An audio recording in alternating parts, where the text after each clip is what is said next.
siente y que ama. Tu sangre es mi sangre, tu selva es mi playa, tu lucha es mi lucha, por ser siempre nada. Tu puerto es mi puerto de barcos piratas, y somos muñecos de aquel que nos paga, con unas mentiras, monedas baratas, sembrando pobrezas, bandejas en casa.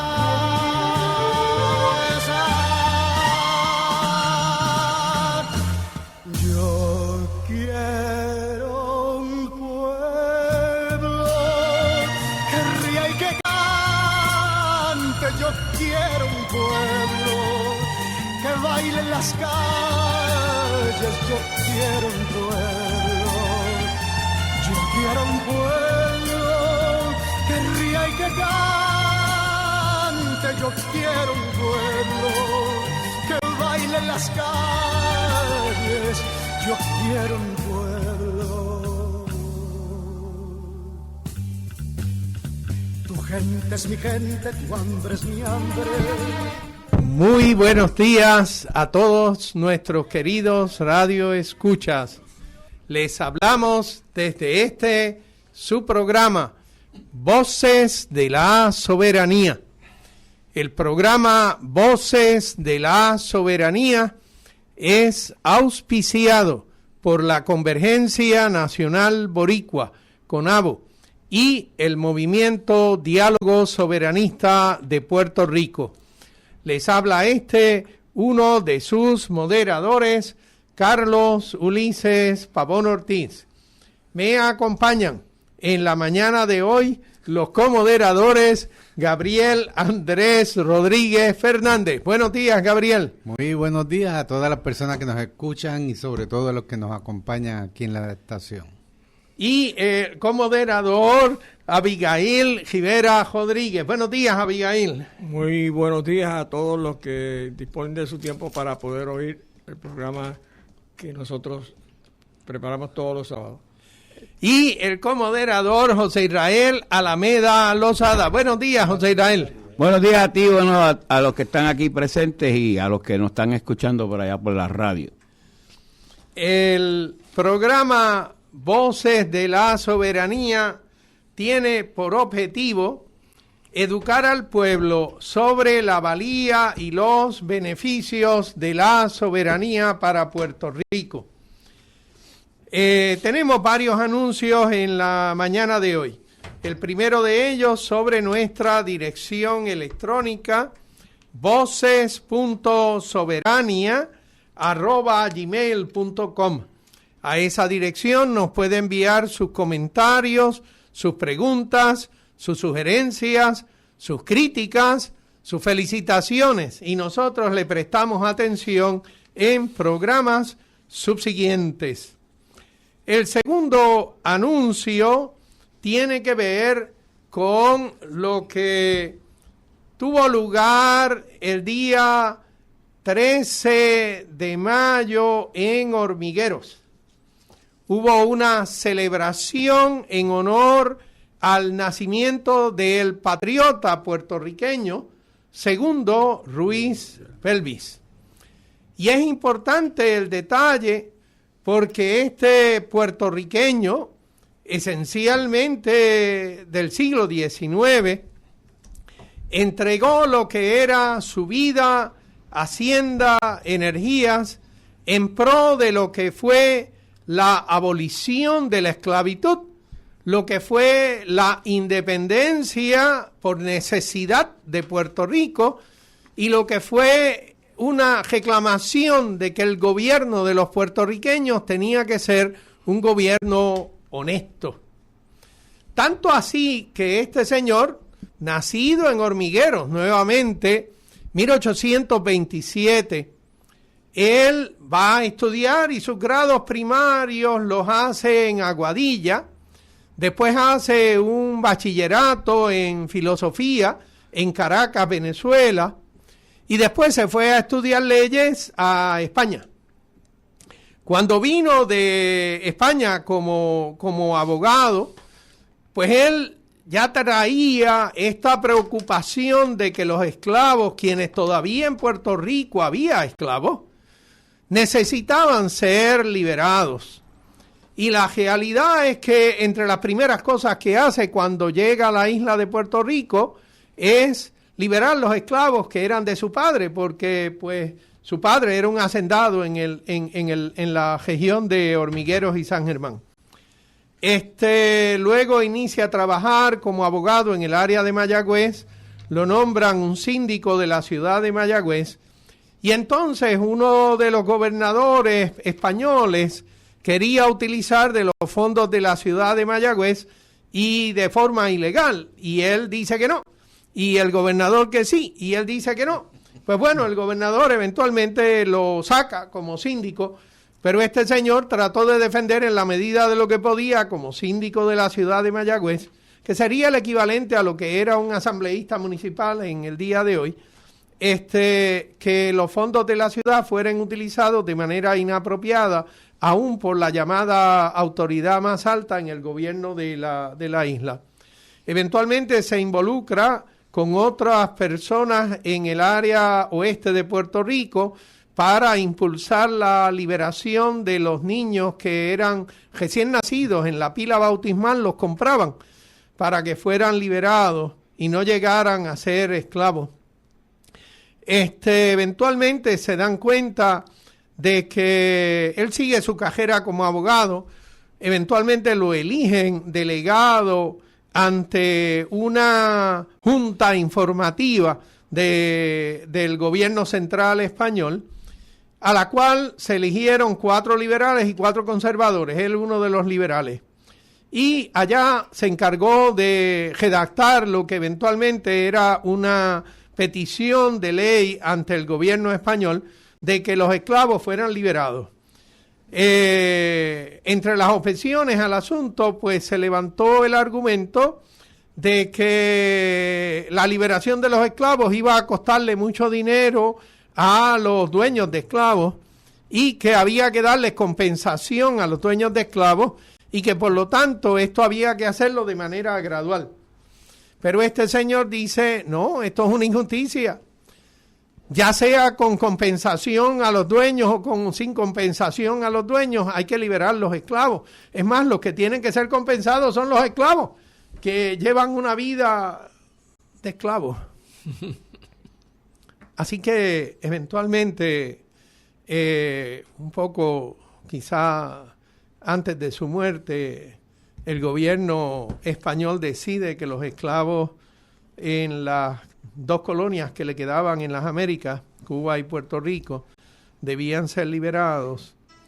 Y en realidad la liberación de esos esclavos ocurrió con un condicionante de que todavía seguían trabajando con la misma gente que habían sido sus amos durante unos cuantos años, ahora con salario, pero tenían que seguir trabajando con los mismos dueños, así que era condicionada su liberación. ¿Por qué entonces hacer esta mención de segundo Ruiz Belvis?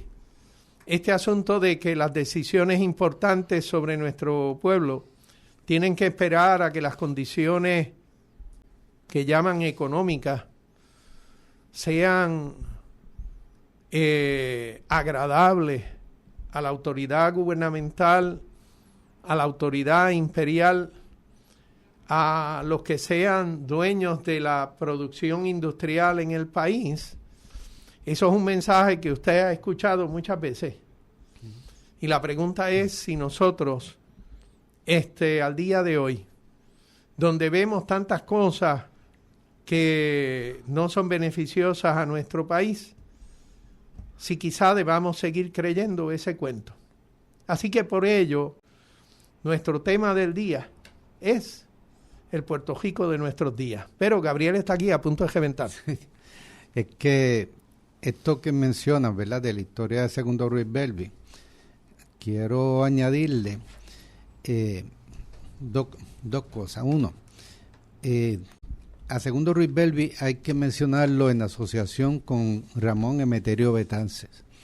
Fueron los líderes principales en la lucha por la liberación de Puerto Rico a finales del siglo XIX, Betances se le ha llamado y se le continúa llamando padre de la patria por su papel en la planificación y preparativos y desarrollo para el Grito del Lares, la Revolución del Lares, que siempre la han minimizado históricamente aquí los gobiernos coloniales, para no reconocer el amplio respaldo que tenían toda la isla y las posibilidades reales que tuvo esa revolución para liberar a Puerto Rico.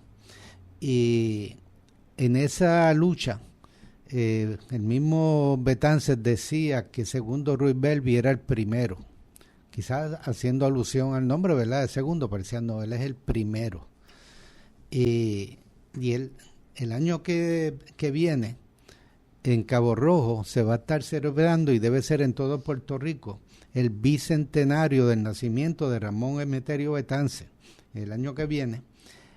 Y el siguiente año va a ser el bicentenario de Segundo Ruiz Belvis. Y en todo Puerto Rico, y no solamente acá en Cabo Rojo y Hormiguero, ya debieran estarse organizando actividades pensando en cómo conmemorar esta festividad del bicentenario de los dos padres de la patria puertorriqueña, Ramón Emeterio Betances y Segundo Ruiz Belvis, ambos acá del oeste, compañeros de armas en todos los sentidos de la palabra, y de los próceres principales que ha dado Puerto Rico. Y el otro, ya sabemos, de Eugenio María de Hostos, también entonces acá de Mayagüez, y debemos estar orgullosos en el oeste de haber sido cuna de estos tres grandes próceres puertorriqueños.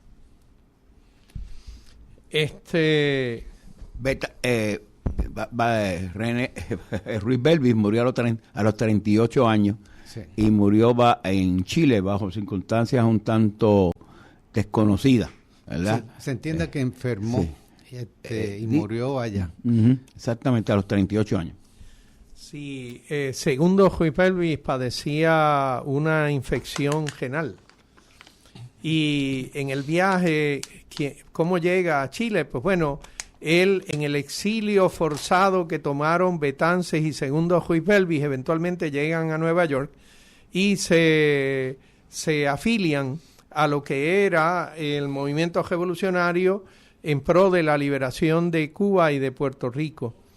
Y el movimiento, la organización, el llamado Partido Revolucionario Cubano y Puertorriqueño, pues le solicita a Segundo Ruiz Belvis que fuera a hablar con gobiernos latinoamericanos que en ese momento pues ya se habían liberado del yugo español, pero tenían algunos de ellos una guerra contra los españoles en su propia tierra, en Sudamérica. Así que él eventualmente tiene que llegar desde Nueva York hacia Colombia, después hacia lo que eventualmente fue Panamá, y por allí coger un barco que lo llevara a Chile. Y en todo ese periplo, pues él ya tenía todo lo que era su infección renal. Y como bien dijo Alameda, murió a los 38 años. Ahora bien, un día antes de morir todavía publica un artículo que tiene por título sobre lo que es la justicia, el pueblo y la libertad.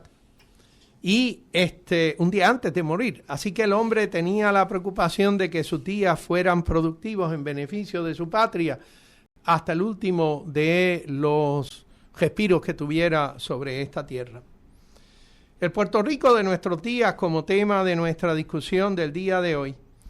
Y les traigo lo que sería esencialmente para que nosotros conversemos, discutamos aquí un poco sobre las cosas que nosotros estamos viendo en nuestro país, en Puerto Rico, que son de importancia. No sobre el cuento de la peja de la que era secretaria o es secretaria de la familia en Puerto Rico, la croqueta y la relación. Croqueta Gate. No, hay cosas más importantes. Mire, aquí en el periódico del día de ayer, un caballero que es miembro de nuestra organización, Emmanuel Ajoyo Girona, publica un artículo titulado "Nadie ve morir a las personas sin hogar". Y la preocupación de él, un trabajador social, es precisamente el cómo se atienden a las personas que están sin hogar, algunos de ellos en condiciones de salud física y mental que pudieran no ser buenas, y otros que simplemente pues la vida los ha tirado a la calle. Y entonces, entre las tantas cosas que dice, lo que preocupa es el patrón más amplio: las personas sin hogar, los inmigrantes indocumentados y las personas trans parecen concentrar hoy las formas más violentas de sufrir el control social. Así que él trae la atención al asunto de que parece ser que hay unas porciones de nuestra población que padecen persecución desde las estructuras del gobierno, aunque eso no aparezca en los periódicos que nosotros tratamos de leer todos los días. Aquí hay otro artículo que dice, publicado por Leandro Colón Alicea. ¿Tú lo conoces? ¿Cómo no? Fue profesor del recinto de Mayagüez en el Departamento de Economía, fue también director del Departamento de Economía y buen amigo.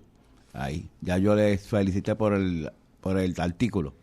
El artículo se titula "Lo que no vemos, un mercado laboral precario". Y dice una de las tantas cositas, y tú nos dirás un poco más sobre lo que tú pudiste interpretar del artículo. Cada vez es más común encontrar personas en Puerto Rico que trabajan a tiempo parcial sin beneficios, que tienen 2 o 3 empleos para poder sostener a su familia. Sí, claro.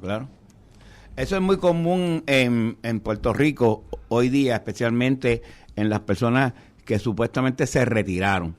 Yo voy a hacer precisamente una presentación mañana sobre la situación de los retirados. Y es que los retirados... ¿Mañana o el lunes? Mañana. ¿Domingo? Sí, mañana. Es a los retirados precisamente del recinto universitario de Mayagüez, la que dirige Leonora Hamilton. Ajá. Pero en ese vínculo que tiene Leandro ahí y presenta el mercado laboral, lo que pasa es que hay unas estadísticas del mercado laboral que están tratando de interpretar equivocadamente, diciendo que cuando yo veo para defender la posición de la gobernadora, Carmelo Ríos, Gregorio Matías y toda esta Georgie Navarro, perdona que tuve que mencionar esas cosas, esos personajes. Y están diciendo de que el desempleo es un 5%. Bueno, lo que pasa es que la tasa de desempleo, no me están buscando la definición. ¿Qué es un desempleado? Una persona que está activamente buscando empleo. O sea, eso es la definición oficial de la estadística que usan, no la realidad afuera. Bueno, la definición real es que una persona desempleada, que ya persona que no tiene empleo, pero que está activamente buscando empleo. Ok, pero lo que sucede es que si tú no buscas empleo, tú no eres desempleado. Aunque no tengas trabajo. Mira, si tú tienes 100 desempleados y mañana tenías 100 y hoy tienes 80, tú bajaste 20 personas, ya no son desempleadas. Pero esas 20 personas pudieron haberse salido de buscar empleo. Porque si tú no buscas empleo, tú no eres desempleado. El que lleva la estadística no se entera de que tú estás desempleado si tú no estás buscando empleo. No, es que esto se hace por una encuesta. Esto es una encuesta que se hace. Pero la cuestión es que mucha gente interpreta como le da la gana y no entiende de que Puerto Rico, la tasa de participación y la tasa de empleo que están en los 40% es sumamente baja, cuando debería ser un 60%. Aquí han desaparecido como 200,000 personas de ese mercado laboral que no sabemos dónde están fundamentalmente. Es que se fueron de Puerto Rico, o es que no están buscando empleo, o es que tienen 2 empleos. Entonces, toda esta vorágine que se presenta de que esto es una piche sancrín, como trata de presentar el gobierno de Puerto Rico, no es correcto. Gabriel va a decir algo, ¿verdad? Sí, es que también pasa lo mismo con las estadísticas que se pasan anunciando en cuanto a creación de empleos. Exactamente. Que son creación de plazas. Y puede ser que 2 o 3 de ellas están ocupadas por la misma persona, porque son plazas con salarios tan bajos que las personas tienen que estar cogiendo varios trabajos. O sea que hay unas mentiras estadísticas que los gobiernos les gusta utilizar para vender la idea de que están haciendo algo positivo para el país, cuando lo que están haciendo es otra cosa, como hablábamos en el programa anterior, pero no está en la agenda de hoy entrar en qué es lo que de verdad hace. De hecho, ya recientemente el periodista Pedro Menéndez me llama del Vocero porque hay una especie de controversia entre Francisco Domenech, perdonen que siga diciendo malas palabras. Malas palabras. Están Sí. diciendo unos nombres aquí. Está diciendo que la Junta de Supervisión Fiscal está diciendo que la economía de Puerto Rico está en precario. La Junta no es la que emite el comunicado. Ellos lo que hacen es que presentan los resultados de estudios que manda a hacer a divisiones de economistas. Y los economistas que están examinando los datos de Puerto Rico te están diciendo que Puerto Rico tiene la posibilidad de llegar a una segunda quiebra en el 2029. Voy a repetir. ¿Ah? Eso está ahí al ladito. Pues estamos en el 2026, un brinco más y estamos en el 2029.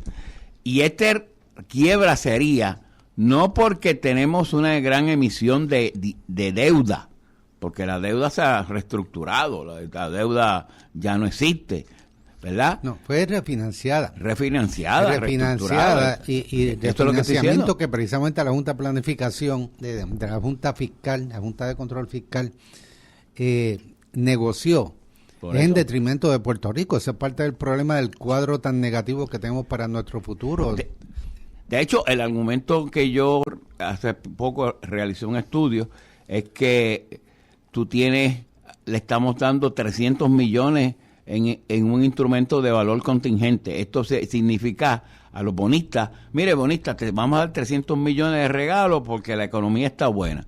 Y yo no sé dónde sacaron esa definición de que la economía está buena. Ellos tienen una definición ahí media esotérica que podemos discutir después. Pero volvemos a lo mismo. Hay una controversia. La Junta de Supervisión Fiscal dice una cosa, mirando la información, y Francisco Domenech está tratando de decir que la economía tiene mayores recaudos. Mire, tiene mayores recaudos porque hay una inflación mayor. La inflación eleva los recaudos.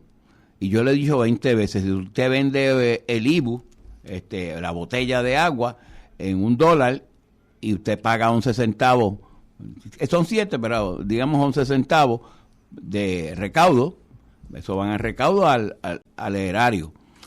Pero si ese precio de la botella sube a $2, es para que la gente entienda, usted ha aumentado el recaudo de 11 a 22 centavos. Y sigue siendo la misma botella de agua. Y la economía no ha mejorado. No hay una mejora. Está peor porque la gente ahora tiene más problemas para comprar la botella de agua. Exactamente, porque los precios han subido, pero el recaudo subió, no porque tiene más actividad económica. De hecho, hay un amigo, Ángel Rivera Montañez, que tiene unos indicadores de ciclos económicos y está presentando de que la economía lleva 6 o 7 meses en desaceleración.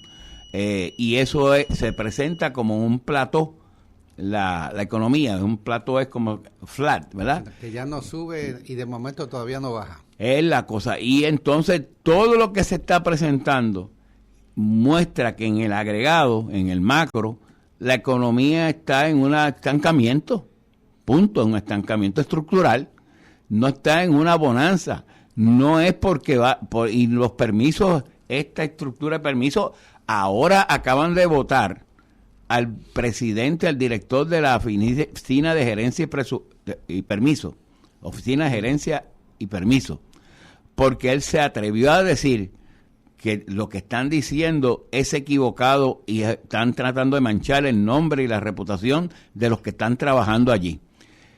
Félix Rivera, que él dirigía la oficina en la transición, en la comisión esta de transición, dijo que la oficina está operando bien, lo que pasa es que no tiene los recursos humanos y no le están asignando el presupuesto.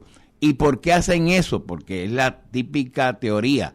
Yo te quito presupuesto, tú comienzas a funcionar equivocadamente, tirando para atrás y para adelante. Tu oficina no funciona, hay que eliminarla. ¿Ves? Y no es el problema de que hay que eliminar la oficina. Eso lo hacen hasta con la universidad. Con todos lados. Y esto es lo que está sucediendo. Ya resumiendo, la economía de Puerto Rico y los datos que presentan los economistas independientes, que por cierto no son puertorriqueños, ni PNP, ni populares, ni PSP, son norteamericanos que hacen el análisis de la economía de Puerto Rico, muestran una situación precaria de la economía local en estos momentos y claro, los datos todavía no habían recogido la posibilidad de la influencia que pueda tener la guerra de Irak, ¿verdad? Para este periodo de febrero, marzo, abril. Que no va a ser bueno. Y que se esperaba que fueran buenos, porque iban allá un chorro de gente, pero podemos hablar de eso después, sobre por qué Donald Trump lleva toda esta playa de cocorocos como Mark Zuckerberg, Elon Musk. El viaje a China. El viaje a China, cuando los chinos tienen ya esa estructura de esos multimillonarios. Zuckerberg, el de Facebook. No, si nos vamos por ahí, entonces sí que se daña. Ya tú sabes. Bueno, a ver, si yo logro recobrar aquí un poquito de lo que tenía de libreto, yo quería llegar eventualmente al hecho de que el gobierno de Puerto Rico no es leal a los puertorriqueños y ustedes todo lo que han hecho es insinuar de una manera con eventos, con las acciones, que ese es el caso. No es insinuar, así lo que estamos denunciando. Sí, lo están denunciando, esa es la realidad. Yo quería, por ejemplo, describir ese Puerto Rico de nuestros días en algunas facetas, en algunas áreas. Así que, por ejemplo, quería describir qué está ocurriendo en educación, qué está ocurriendo en salud, qué está ocurriendo en vivienda y propiedad, en sistemas de electrificación, porque son áreas en donde nosotros conocemos que a lo largo de los pasados años el gobierno ha estado tomando determinaciones, algunas de las cuales no son necesariamente muy positivas. Así que, si inicio con la parte de educación, que es la que ha estado más caliente en Cuño en las últimas semanas, por cuenta de lo que son el Departamento de Educación decide que va a tratar de descentralizar algunos procesos de adquisición de materiales, adquisición de equipo para las escuelas del país, para las escuelas públicas del país. Y mientras el Departamento de Educación decide que quiere descentralizar algunos de los procesos de adquisición de materiales y equipo, y la manera en que ellos hablan de esto es que el presupuesto lo recibe el Departamento de Educación y ahora en alguna manera le hace accesible unos presupuestos a las escuelas que están todavía abiertas en el país y los directores que son directores de las escuelas según seleccionados por los estratos del partido de gobierno, pues van a determinar qué cosa se adquiere y qué cosa no se adquiere y de quién se adquiere y cómo se adquiere en las diferentes escuelas del país. Y eso es lo que ellos llaman una descentralización. Pero frente a eso está el detalle de la universidad, en donde la gerencia alta de la universidad, que incluye la presidencia de la universidad, los gestores de los recintos de la Universidad de Puerto Rico, siguen otro patrón y la legislatura, por voz de uno de estos grandes ídolos de José Israel. No voy a mencionar su nombre porque no, entonces gracias. Tú lo mencionaste, no te voy a maltratar con eso. Hay un deseo de centralizar el poder gerencial y decisional de la universidad en lo que sería la estructura que llaman la Junta de Gobierno. La Junta de Gobierno tiene un nombre equivocado porque no está para gobernar la universidad, no está para tomar decisiones del día a día, es para mirar las cosas desde una perspectiva bastante más panorámica. Nos menciona una profesora jubilada de la universidad en un artículo del 13 de mayo del 2026, Mildred Cortés, publicó un artículo titulado la UPR, la academia y lo demás. Y les cito algunos segmentitos de este artículo. La Universidad de Puerto Rico es un servicio esencial para el país, dice la profesora Mildred Cortés. La UPR registra la tasa más alta de retención estudiantil y gradúa al mayor número de profesionales de todas las universidades en Puerto Rico. Número 2, otro segmento que cito. La Universidad de Puerto Rico aporta el 80% de las investigaciones que se realizan en el país. Esto en las áreas de ciencias puras, ingeniería, ciencias sociales, economía, literatura, educación, ciencias agrícolas, en todas las disciplinas. En medicina. Número 3. La universidad presta servicios directos e inmediatos a la comunidad. Y nosotros hemos descrito aquí que ofrece capacitaciones y asesorías a individuos, a grupos comunitarios, a municipios, asistencia en el sector agrícola, en cooperativismo, asesoría y representación legal, servicios de salud en los hospitales que auspicia la misma universidad, en clínicas externas en psicología, en enfermería, en farmacia, en medicina. En la gran mayoría de los casos, estos servicios son gratuitos, así que la universidad le provee servicios profesionales al país. Y entonces cito el último segmento. El debate público sobre la UPR debería apuntar entonces en otra dirección, no a las boberías, ella no dice boberías, que haga la presidenta de la universidad, eso lo añadí yo. El debate público sobre la UPR debería apuntar en otra dirección, restituir la fórmula de financiamiento universitario, fortalecer sus ofrecimientos académicos y garantizar condiciones para que los mejores profesionales lleguen a la universidad y permanezcan en su cuerpo docente. Eso es desde el punto de vista de una persona que trabajó por muchos años en lo que era el servicio de extensión agrícola y la estación experimental agrícola, claro, de Mildred Cortés. La conocemos. Hay otro artículo que quería citar, simplemente un segmento, y por qué tuve el exabrupto de llamar a que la presidenta de la universidad no hace cosas muy racionales. En el periódico del 14 de mayo, este abogado Leo Aldrich, quien es abogado criminalista, él es defensor de personas que acusan por unas y otras cosas, escribe una página de opinión titulada "No voy a escribir de croqueta".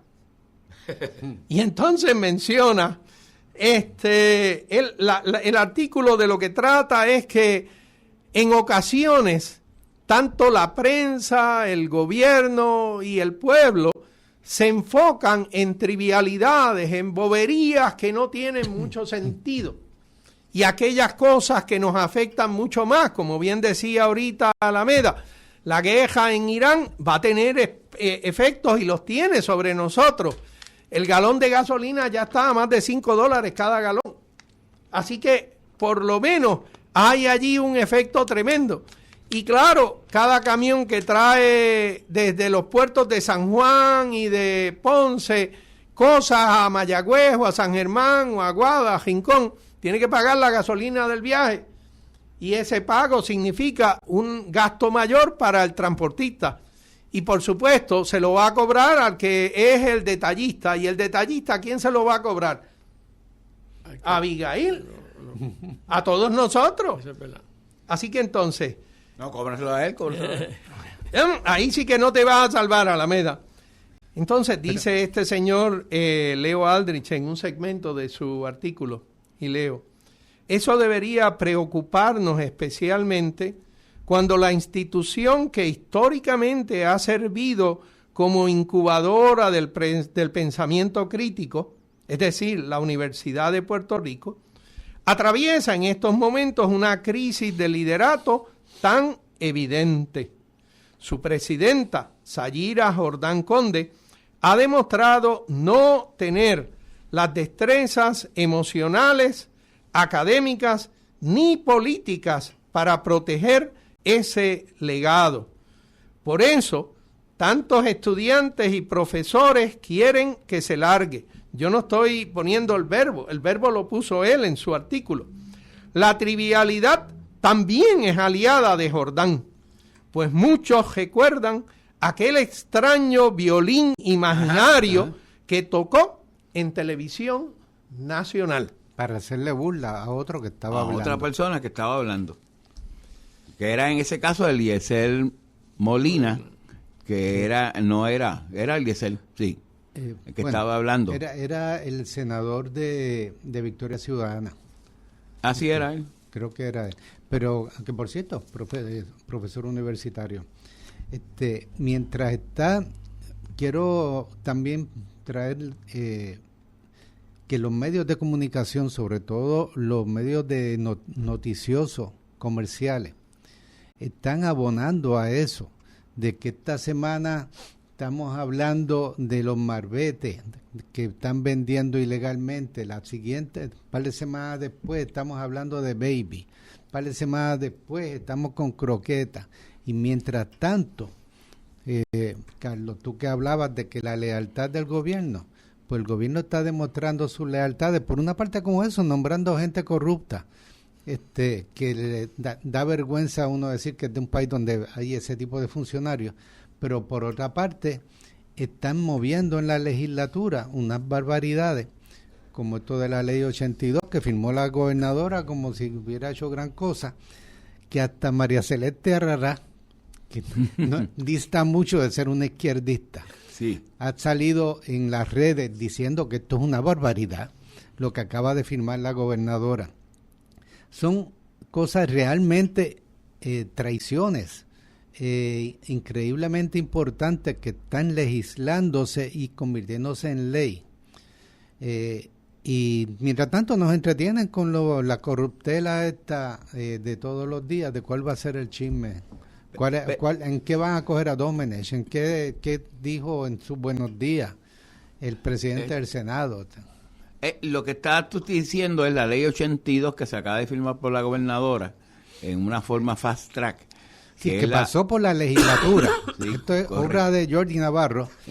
Sí. Lo tiran y en la legislatura sin vista, sin consulta, lo aprueban y es una ley que van hasta en contra de la Constitución de Puerto Rico y la de Estados Unidos. Sí, porque esto yo lo que creo que exacerba el desbalance que tiene que tener la Constitución. Mira, el desbalance porque tú tienes unos grupos de poder que van a solicitar permisos, que van a solicitar dónde quieren construir. Esos son los que tienen el dinero, la capacidad. Y yo he tenido estar presente en estudios donde quieren contratar, donde quieren poner un hotel, en un arroyo, por ejemplo, donde pasaba por unas quebradas y unos cuerpos de agua y ellos iban a disponer. Yo dije, ¿ustedes hicieron un estudio realmente del agua? Y no, nosotros vamos a demandar en su carácter personal a las personas de la comunidad. Y dije, ¿cómo? Pero si esas personas no tienen recursos. O sea, imagínate que una persona humilde reciba una citación de una corte, pues obviamente es una presión indebida. Pues hay un desbalance, lo que estoy tratando de decir. Y este proyecto exacerba ese desbalance. Estás diciendo, cállate la boca, porque ahora yo voy a protestar, pero tengo que poner una fianza de 10%. Si el proyecto vale 10 millones, tengo que poner ahí... $1 millón. $1 millón. ¿De dónde saca? ¿Diablo va a sacar $1 millón?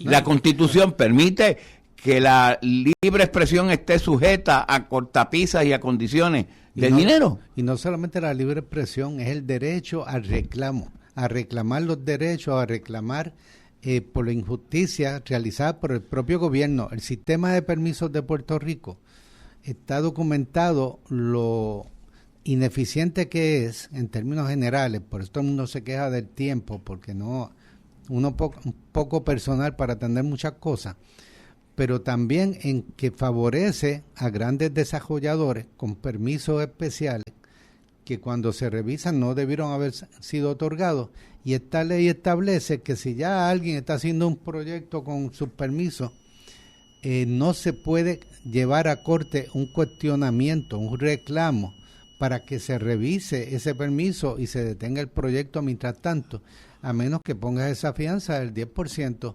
Lo que estamos luchando en contra de Esencia, que es un proyecto que han anunciado como que es de 2.000 millones de pesos, tendríamos que, para poder ir a corte a cuestionar los permisos que le están otorgando, tendríamos que poner 200 millones de pesos en fianza. Eso es ridículo, eso es una cosa. Y si Juan del Pueblo, en un vecindario, quiere cuestionar una empresa que está operando, contaminando el área por allí, tendría que demostrar, primero, poner un 10% del valor de la empresa, según la empresa diga que es su valor, y demostrar que están siendo afectados directamente, no el cuestionar de que esto que están haciendo puede afectarnos, sino que tiene que haber sido afectado ya, para que entonces pueda buscar la fianza y tratar de llegar a la legitimación activa también. Sí, o sea, ese tipo de legislación que se está aprobando realmente es de lo más negativo que se ha visto. Déjame hacer un comentario. En los casos que yo he participado como perito, ¿verdad? Es importante que la gente sepa de que si yo demando a Pavón y las demandas mías son frívolas y el juez lo entiende que es frívola, yo tengo que pagar costas, tengo que pagar multas por todo eso, porque mi petición, mi demanda es frívola. Y eso impera en estos permisos. Si tiene permiso y está bien, y yo estoy demandando de manera frívola, a mí me pueden multar. Y por eso no se da esos supuestas demandas frívolas, que son la justificación que dicen para pasar estas legislaciones, es algo que es bien raro, porque la gente sabe que llevar una demanda pues va a costar, así que no se mete en eso a menos que de verdad sea algo serio. Es que el abogado que te va a representar en corte te dice: la petición que usted está haciendo es una petición frívola, y en el momento en que yo llevo una petición frívola ante la corte, yo también como abogado soy sujeto a penalidades, porque es posible que claro, si lo insté a usted a llevar una demanda frívola, yo estoy cometiendo fraude, porque yo le estaría invitando a usted a hacer unas reclamaciones que no pueden ser exitosas. Para cobrarte dinero, y en ese caso yo sería culpable también de este asunto. Así que el asunto de las demandas frívolas ya existía en nuestro ordenamiento legal.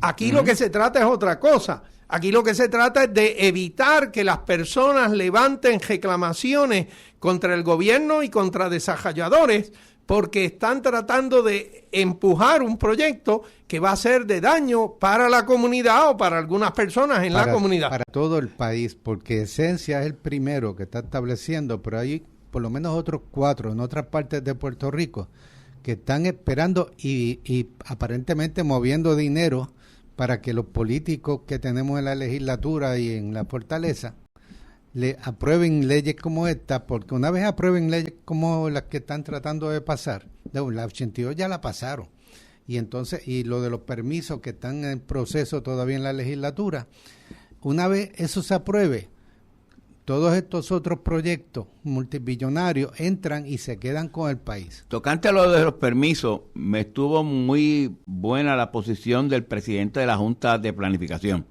Yo tengo un buen amigo que trabaja, que fue estudiante nuestro, no voy a decir el nombre, y cada rato me testeaba, decía, mira, aquí la Junta de Planificación la quieren fundamentalmente eliminar, disolver, sí, reducir su capacidad. Están eliminando hasta la ley de la Junta de Planificación. Sí, porque la parte que tiene que ver con las proyecciones económicas, cuentas nacionales, todo eso pasaría a manos del DEC, del Departamento de Desarrollo Económico.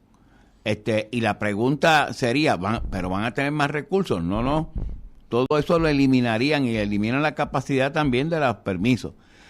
yo le decía, y Héctor Morales, que es el presidente de la Junta, ¿qué va a hacer? No, ese se va a allanar. Pues fíjate, no se allanó. Hizo una presentación contraria a lo que todo el mundo esperaría, que es decirle yes, yes, yes a la gobernadora. A pesar de ser un funcionario de gobierno, tuvo la vergüenza de decir, esto no está bien, esto no se puede hacer. Y así mismo le ha sucedido, pero yo creo que el tipo que escribió hoy la carta, que ayer, que fue el de la Oficina de Gerencia y Permiso, creo que el apellido Almodóvar, sí. Este muchacho sabía que iba a estar renunciando o que lo iban a despedir. Lo renunciaron. Él sabía que al escribir eso, pero tenía que hacerlo. Tuvo la vergüenza de hacerlo. Y yo creo que merece un gran aplauso ese tipo si hizo eso, porque iba en contra de su bienestar, de su salario, de su posición, pero no podía él quedarse callado ante ese disparate que quieren hacer esta gente con los permisos. Eso es un verdadero disparate, todas esas cosas que quieren hacer. En un artículo que apareció en el Nuevo Día del 14 de mayo, un experto en asuntos ambientales levanta que el detalle de que hay desarrollos de lujo a gran escala, y son más de 4. Está uno en Cabo Rojo, hay otro en Aguadilla, hay en Fajardo, hay en Río Grande, hay en Vieques, en Dorado, en Naguabo y en Loíza. No, esos son 8, ¿o 7? Yo no conté aquí, pero me parece que sí, que son. Bueno, hay 8. otro grande al lado del río La Plata, que también tiene los visuales, porque ya las compañías están anunciando los proyectos, contando con que aquí le van a aprobar lo que sea. Los visuales de ese del río La Plata son impresionantes, los edificios que dicen que van a construir allí. ¿Río La Plata es dónde? Por Toabaja. Toabaja. Que son áreas inundables. O sea, si tú montas esas cosas en un valle inundable, el agua la estás tirando para otro lado. Y además son valles cultivables en Puerto Rico, sí. Precisamente porque las inundaciones traen materia orgánica que enriquece el terreno bajo, y es el terreno que puede ser utilizado para cultivos. Por supuesto, en casos de inundaciones, ese terreno se perdería un poco de lo que allí se siembra, pero también se enriquece el terreno para propósitos de cultivo en el próximo año. Y por eso el plan de uso de terreno, que luego de décadas de estarlo peleando, se logró que lo aprobara Alejandro García Padilla, y quedaría básicamente anulado con estas leyes que están pasando, como por ejemplo en esta misma ley 82, que ya la gobernadora lo firmó. Los planes de uso de terreno de Puerto Rico y los planes de ordenación territorial hayan definido como que son suelos rústicos especialmente protegidos, cosas como valles inundables del río. Dicen ambas leyes, no se podrán desarrollar, no se podrán declarar urbanos ni hacer desarrollo de construcción en ellos. Pues la nueva ley dice que con que el presidente de la Junta de Planificación nombre el proyecto como estratégico, se puede construir aunque sea en suelo rústico especialmente protegido, no importa lo que diga el plan del municipio ni el plan de uso de terreno de Puerto Rico. ¿Qué cosa es una justificación para usos estratégicos? ¿Qué es eso de estratégico? Bueno, decir que es un proyecto estratégico puede ser cualquier cosa. Ya lo dijeron respecto a Esencia. Ya Esencia le pusieron la etiqueta de proyecto estratégico. ¿Pero para estratégico impulsarlo. para quién? ¿Estratégico para quién? Esa es la cosa. Es lo mismo que el proyecto de los permisos que sometió la gobernadora a la legislatura, que tiene como 800 páginas. Dice, usa la palabra desarrollo cientos de veces, más de una vez por página. Y nunca define qué cosa es desarrollo. ¿Desarrollo para beneficio de quién? Obviamente no es para beneficio de los residentes de Puerto Rico.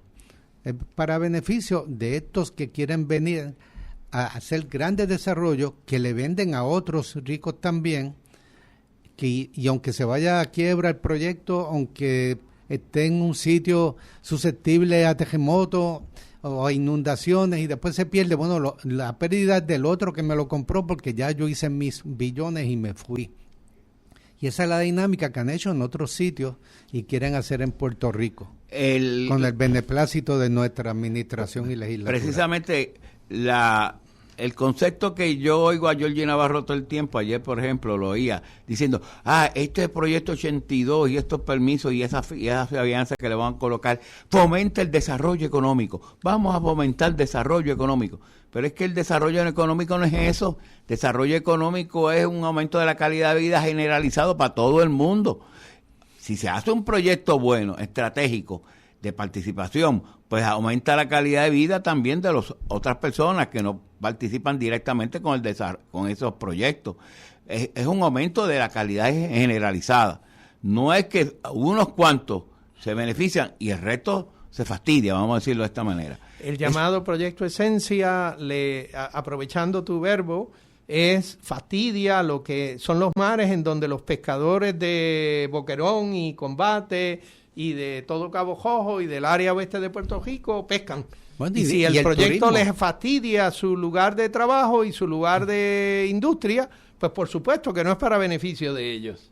Y se hunde el turismo, porque los que vendrían ahí no serían los turistas que hoy van allí a comprar cuchifritos en Boquerón, sino que van a estar viniendo los ricos que vayan a vivir básicamente y visitar dentro de ese proyecto, que es un enclave, un sitio cerrado que vive para ellos mismos y simplemente chupa del país el agua, nuestro ambiente, nuestro clima.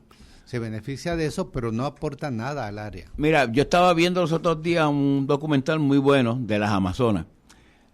Bolsonaro había permitido a las empresas desarrollar... Presidente de Brasil, sí, amigo de Trump. Amigo de Trump, que está preso domiciliadamente. Bueno, pues permitió el desarrollo y las empresas comenzaron a llegar allí. La historia que se presenta allí es que las tribus indígenas que utilizaban los recursos naturales para la pesca, para las diferentes, utilizaban los árboles y cogían la fibra de los árboles para hacer casucha, lo que fuera, que es parte de su vida cultural, de su vida cotidiana. Por milenios. Por milenios. Y esos recursos naturales pertenecen a esa comunidad. Pues comenzaron a desarrollarlo y a quitarle esa capacidad a estas tribus indígenas. Ellos no podían pescar. Si iban a pescar, los pescados ya estaban muertos. Entonces, todo eso tiene un daño colateral significativo, una externalidad negativa, cuando tú creas un proyecto de desarrollo de esta naturaleza. Como dije anteriormente, por eso el desarrollo tiene un apellido, desarrollo económico sustentable, que tiene la capacidad para reconocer esos recursos naturales, porque no es que nosotros tengamos un fetichismo, o como dicen los abogados de esencia, ¿no?, que yo lo he visto hablar, son los mismos siempre defendiendo los recursos o los pelús. No, es que es parte de la vida cotidiana nuestra esos recursos naturales. Si tú desembocas, quitas la desembocadura de un río, pues por donde pasaba, ahora va a pasar por el lado de tu casa, o por encima de tu casa, o te mete a tu cuarto. Uno puede ver en los ríos del oeste de Puerto Rico y ciertamente en los ríos de toda la vuelta del archipiélago, que en los lugares donde ha habido deforestación ocurre una gran cantidad de erosión. Cuando llueve, el agua de los ríos arrastra el terreno de la superficie y entonces en la costa, en el delta de los ríos, se observa cuando ha habido lluvias fuertes que el agua de mar está altamente cargada del residuo de bajo colorado, de lo que sea, que ha logrado arrastrar desde los lugares en donde hubo la deforestación. Y eso se observa de satélite, pero también lo observas tú desde tu casa cuando miras hacia la playa. Dice aquí una señora de nombre Hernalís Vázquez, directora del Sierra Club Puerto Rico. Lo que hace esta legislación de la Ley 82 que estaban ustedes mencionando es sustituir décadas de planificación ambiental basada en ciencia, en evaluación técnica y participación pública por un concepto que es ambiguo y altamente discrecional, los llamados proyectos estratégicos. El problema es que la ley no define claramente qué significa estratégico, no establece criterios objetivos de evaluación y concentra esa determinación en el poder ejecutivo. Un poder ejecutivo que podría ser, ¿cómo dirían? En casa, producto para la venta. Porque el poder ejecutivo en Puerto Rico en ocasiones no es muy leal a los puertorriqueños. Eso no es planificación responsable, es discreción política disfrazada de política pública, afirmó esta señora Hernaliz Vázquez. Así que parece ser que en el Puerto Rico de nuestros días tenemos el detalle de que aquello que fue la construcción de un Puerto Rico que quería tener un control sobre nuestro archipiélago, de manera tal que fuera la casa de los puertorriqueños, para los puertorriqueños y por los puertorriqueños, ahora tenemos un gobierno que por su deslealtad a nosotros parece ser que promueve desarrollos industriales o de viviendas que no van a ser de beneficio para todos nosotros. Eso es parte del Puerto Rico de nuestros días. Gabriel, tú ibas a decir algo más. Yo sé que estás allí a punto de reventar, pero... Es que se va acabando el tiempo del programa y hay tantas cosas que uno quisiera tocar, pero esto es, como siempre tenemos que señalar, es de nuevo otro reflejo de la falta de soberanía. Porque estas son las reglas de juego de la economía norteamericana expansionista, del capitalismo norteamericano al que estamos sometidos por el hecho de que somos una colonia norteamericana. Y aquí el gobierno que tenemos, en la administración colonial, es la que ellos permiten y determinan mientras les sirva a su servicio, les sirva a sus intereses, y con una Junta de Control Fiscal nombrada por el Congreso para buscar cómo exprimirnos lo más posible en beneficio de los buitres. Y con ese tipo de gobierno no podemos esperar lealtad hacia los intereses de Puerto Rico y que nos ayude a desarrollar el país que queremos. Tenemos que incluir en la lucha por la defensa de nuestros recursos y de nuestra gente, incluir la lucha por alcanzar la soberanía que nos permita verdaderamente defender nuestros intereses estratégicos y nuestro desarrollo social, económico, que sea sostenible, justo y solidario para que todo el país, toda la población se beneficie. Yo quisiera añadir que yo creo que nosotros como puertorriqueños tenemos todo el derecho de reclamar a nuestra legislatura y a nuestro gobierno que tiene que ser leal a Puerto Rico. Y eso es parte de lo que es el hacer soberanía para nosotros. En la medida que nosotros le permitimos al gobierno hacer estas confabulaciones, estos contubernios, estos chantajes, porque esto de la ley esta de permisos limitados, esto es un chantaje contra el pueblo para que el pueblo no se rebele contra abusos que vienen tanto de afuera, como bien dice Gabriel, del imperio y su tratado de desarrollo financiero beneficioso para ellos, y de nuestro gobierno, que, pues bueno, quienes lo pagamos, porque el salario de todos estos gobernantes lo pagamos nosotros, no se paga desde Estados Unidos. Pues yo creo que nosotros tenemos todo el derecho de reclamar en beneficio de nosotros. Eso es de lo que trata la canción de Dani Rivera. Yo quiero un pueblo que cante, pero que cante con alegría para sí mismo, no un pueblo que cante en tristeza de las cosas que nos pasan. Tengo otros puntos aquí adicionales en esta descripción del Puerto Rico de nuestros días, pero yo creo que Joe ya nos puso la musiquita. Agradecemos su audiencia y quedamos de ustedes en la Convergencia Nacional Boricua y el Movimiento Diálogo Soberanista de Puerto Rico hasta el próximo sábado. Tengan todos muy buen día.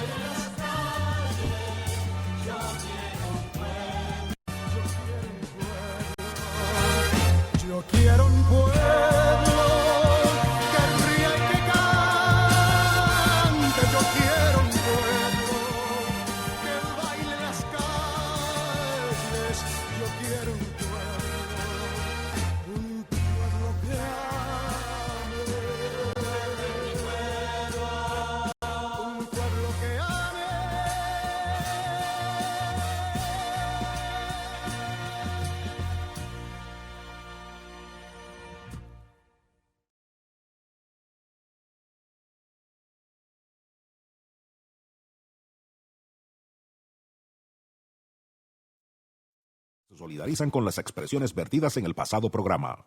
Esta radioemisora y su personal no necesariamente se solidarizan con las expresiones vertidas en el pasado programa.